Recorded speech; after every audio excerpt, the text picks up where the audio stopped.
Hey everyone, uh, Archer Emia here. I'm not going to be doing any pulls today. I'm also not going to be doing any actual quests or anything like that because I am actually very, very close to leveling up, as you can see, and I'm trying to save that for a little bit closer to when Jolter's banner comes out because as is everyone, I am saving up for her, and as of right now, 175 St. Quartz, almost 30 summoning tickets, and then tomorrow, well, actually in 2 days' time, the summoning tickets will re-roll, and I should be getting about, well, I'll be getting all five, but 34, and then hopefully I'll be able to hit a few more of the login bonuses so I can get a little bit more. And I'm hoping to get to about 200 St. Quartz and roughly about I don't know, 35. Well, 35 would be a good amount for summoning tickets. Any more would be just a bonus at that point. I did miss the one servant I wanted to roll for. It took me everything I had to not roll for her, which was Nightingale. Didn't really care too much for Meb or Medby. I don't even know what the hell her name is. I wanted to roll for Ku, but decided against it just because I really, really want an Avenger servant, and I already have Kentucky. So, but the one thing I was going to go over today is team compositions I use, since I don't really see a whole lot of people do that. So I decided maybe why not give it a try. So let's go over here. Party setup.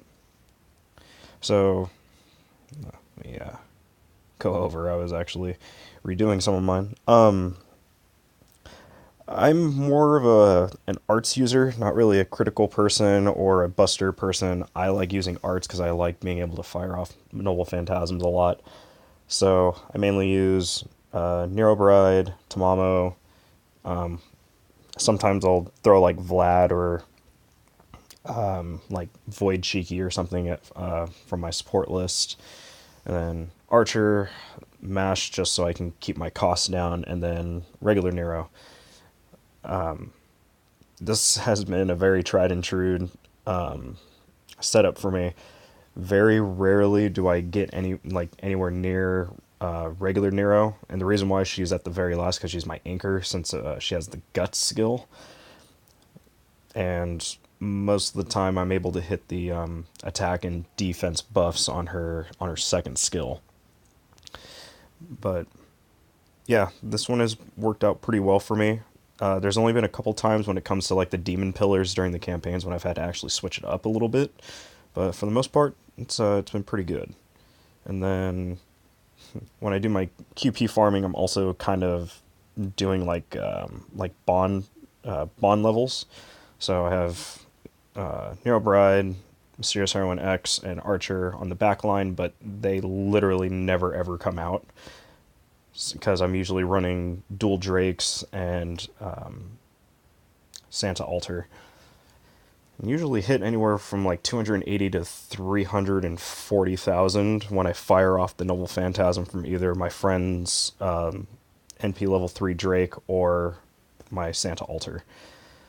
But yeah, since I don't have the Da Vinci craft essence, I rely heavily on my friend's ones. So yeah, I don't get as much QP as I would like, but I have about like 124 million, but that's going to quickly get sucked away once Jolter comes out.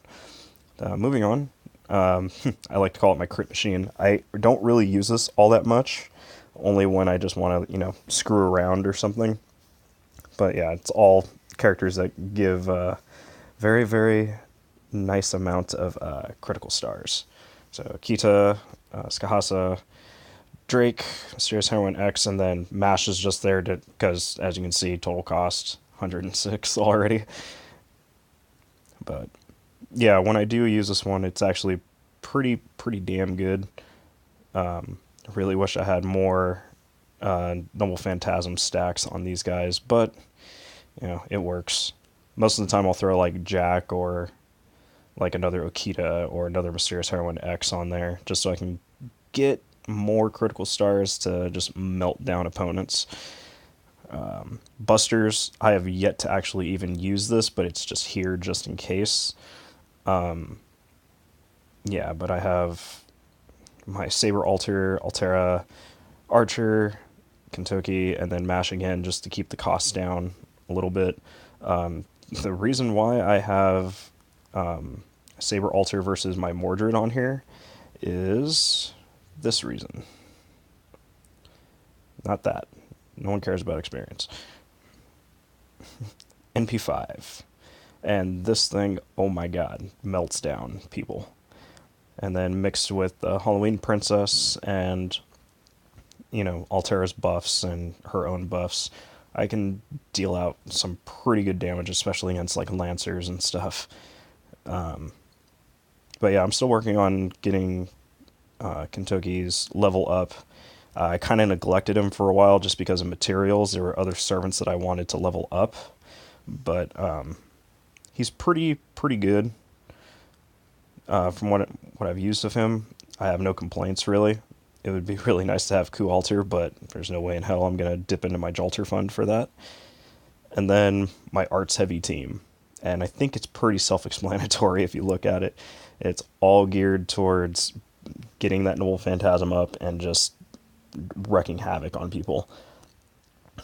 Mash is in there for a specific reason this time, just because it's easier to get arts chains with all of these characters. I love Tamamo. Never really used her when I first got her. I mainly got her just to spite my cousin.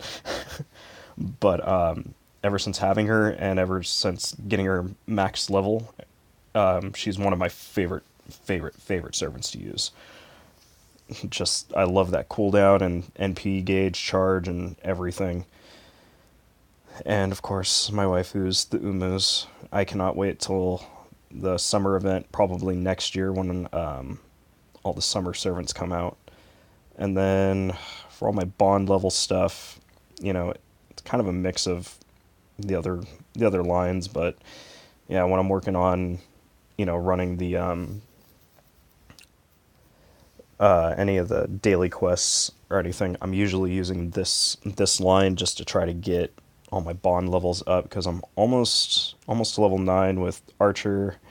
I really want to get Nero Brides and regular Neros, Bond Craft Essences, and then just these two because they're fairly close. Fairly close, but everyone knows getting that bond level is really hard. It's a grind. But yeah, my support setup. There's also my friend code if you guys want to add. I have about 4 spots left on here, but this is what I'm running right now on there. Depending on when I get Altera and Mordred completely leveled, max level, and at least to level 7 on both on like all their skills and everything, I might swap out Altera for Mordred. I'm not sure. I might even swap out Nero Bride, depending on like attack level and everything. But Archer will probably change once I get Tesla leveled up a little bit more. I don't know. I might just leave Altera or Mordred there and then put Jolter over here on the all slot just in case. Even though everyone and their mom is going to probably be rolling for Jolter. But yeah, that's pretty much my setup for everything. But if you actually shut up, Da Vinci. But yeah, there are a lot of servants that I have not touched, and I really need to start leveling up. But it is really hard when you're trying to level up multiple servants at once. But I don't know. What do you guys think? What are some of the people that you guys use? What are some team compositions that you've tried out that have actually worked out pretty well? And are you going to be rolling for Jolter? or are you going to be saving for someone else? Like, I know a lot of people are either saving for Jolter or Merlin. A lot of people are saying they're saving up for the summer, but I don't know what summer events are actually coming out, so maybe someone can actually help me out with that. All I know is that Camelot is going to really separate everyone, because if you're not ready to take down that one servant that everyone in the JP servers rants and raves about and wants to kill, Camelot's going to take you a very, very long time to get past. There are a couple of servants that are appearing in Camelot. I don't know if they're going to be in the pickup summons or anything, but I would like to get Proto Arthur, Lancelot, and Gawain. But we shall see how much Jolter bleeds me of my Saint Quartz and summoning tickets. But yeah, that's about it. I will probably be streaming my Jolter pools once it actually comes out, just like everyone else. So keep a lookout for that. So until next time, guys, I will see you in the next one.